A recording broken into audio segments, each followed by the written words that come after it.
സംസ്ഥാന മുഖ്യ തെരഞ്ഞെടുപ്പ് ഓഫീസർ വിളിച്ചു ചേർത്ത രാഷ്ട്രീയ പാർട്ടികളുടെ യോഗം പുരോഗമിക്കുന്നു. വോട്ടർ പട്ടിക ഇപ്പോഴും സുതാര്യമല്ലെന്നും പരിശോധനയ്ക്ക് വിധേയമാക്കണമെന്നും എ റഹീം. കിടപ്പ് രോഗികൾക്ക് ഹോം വോട്ടിംഗ് സംവിധാനം വേണമെന്നും യോഗത്തിൽ സംസാരിച്ച എ റഹീം. വോട്ടർ പട്ടികയിൽ പേര് ചേർക്കുന്നതുമായി ബന്ധപ്പെട്ട പ്രോസസ്, വോട്ടർ പട്ടികയാണല്ലോ പ്രധാനം.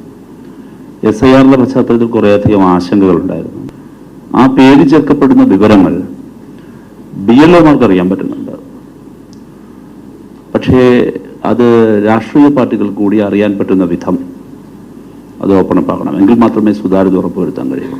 അതുകൊണ്ട് ഈ നടത്തിപ്പുമായി ബന്ധപ്പെട്ട ഗ്രീൻ പ്രോട്ടോക്കോളിന്റെ പ്രശ്നമാണ്.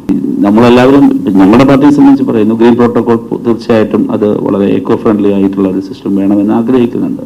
ഇവിടെ ഇപ്പോ അനുവദനീയമായ ഫ്ലക്സ് ഉണ്ട്. ഫ്ലക്സ് എന്നതിലേക്ക് തന്നെയായിരിക്കും പേര്. പക്ഷെ അത് അനുവദനീയമായ ഇക്കോ ഫ്രണ്ട്ലി ആയിട്ടുള്ള അനുവദനീയമായ ഫ്ലക്സ് ഉണ്ട്. അപ്പൊ അവിടെ റീസണബിൾ ആയിട്ടുള്ള ഒരു റെസ്ട്രിക്ഷൻ ആയിരിക്കണം ഇലക്ഷൻ കമ്മീഷൻ കൈകാര്യം ചെയ്യേണ്ടത്.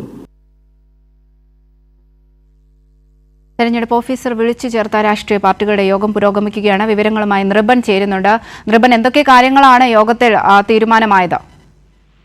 അവന്തിക, സംസ്ഥാനത്തെ നിയമസഭാ തെരഞ്ഞെടുപ്പിലെ ക്രമീകരണങ്ങൾ വിലയിരുത്തുന്നതിന് വേണ്ടിയിട്ടാണ് മുഖ്യ തെരഞ്ഞെടുപ്പ് ഓഫീസറായിട്ടുള്ള രത്തൻ യു കേൽക്കർ രാഷ്ട്രീയ പാർട്ടികളുടെ യോഗം വിളിച്ചു ചേർത്തത്. അല്പം മുമ്പാണ് യോഗം അവസാനിച്ചത്. ഒരു ക്രമക്കേടുമില്ലാത്ത വോട്ടെടുപ്പ് നടത്തുകയാണ് പ്രധാന ലക്ഷ്യമെന്നും എല്ലാ പോളിംഗ് സ്റ്റേഷനുകളിലും എല്ലാവിധ ക്രമീകരണങ്ങളും സുരക്ഷയും ഏർപ്പെടുത്തുമെന്നും രത്തൻ കേൽക്കർ യോഗത്തിൽ പറഞ്ഞു. അവിടെയാണ് CPMന്റെ പ്രതിനിധിയായിട്ടുള്ള എ റഹീം, ഇപ്പോഴും വോട്ടേഴ്സ് ലിസ്റ്റ് ആണല്ലോ ഈ നിയമസഭാ തെരഞ്ഞെടുപ്പിൽ അകത്തായിരുന്ന ഏറ്റവും പ്രധാനപ്പെട്ട കാര്യം.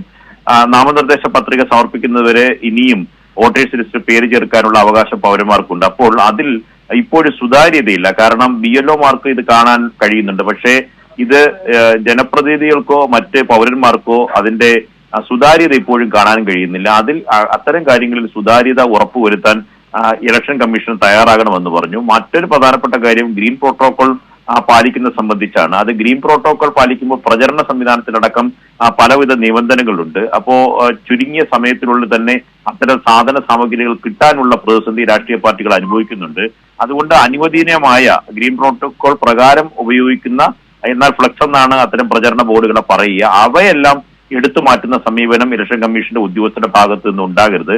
ഒപ്പം തന്നെ പോസ്റ്റൽ വോട്ട് സംബന്ധിച്ച് കിടപ്പ് രോഗികൾക്ക് അവർക്ക് ഹോം വോട്ടിംഗ് സംവിധാനം ഏർപ്പെടുത്താനുള്ള സംവിധാനം ഉറപ്പാക്കണം. മറ്റൊരു പ്രധാനപ്പെട്ട കാര്യം, ആ യോഗത്തിൽ പങ്കെടുത്ത കോൺഗ്രസ് പ്രതിനിധി നിലവിലെ KSRTC ബസ്സുകളിൽ പോകുന്ന സംസ്ഥാന സർക്കാരിന്റെ PRD പരസ്യങ്ങൾ ഒഴിവാക്കണമെന്ന ആവശ്യം ആ യോഗത്തിൽ ഉന്നയിച്ചു. കോൺഗ്രസിന്റെ മുൻ KPCC ജനറൽ സെക്രട്ടറി ആയിട്ടുള്ള മരിയാപുരം ശ്രീകുമാറാണ് ആ യോഗത്തിൽ ഈ ആവശ്യം ഉന്നയിച്ചത്.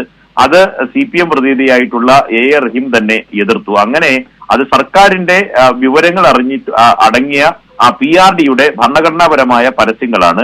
അത് രാഷ്ട്രീയ പാർട്ടികളുടെ ചിഹ്നങ്ങൾ ഉപയോഗിച്ചതോ രാഷ്ട്രീയ പാർട്ടികൾക്ക് വോട്ട് ചെയ്യണമെന്നോ ആവശ്യപ്പെടുന്ന പരസ്യമില്ല.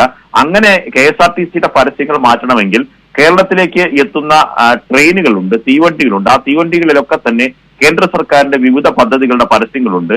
അങ്ങനെയാണെങ്കിൽ KSRTC ബസ്സുകളുടെ ഈ ബോർഡുകൾ, ഫ്ലക്സുകൾ, സ്റ്റിക്കറുകൾ ഇളക്കി മാറ്റാനാണ് ഇലക്ഷൻ കമ്മീഷൻ തീരുമാനിച്ചാൽ കേരളത്തിലേക്ക് എത്തുന്ന ട്രെയിനുകളിൽ നിന്ന് ഇത്തരം പരസ്യങ്ങൾ നീക്കം ചെയ്യാൻ കഴിയുമോ?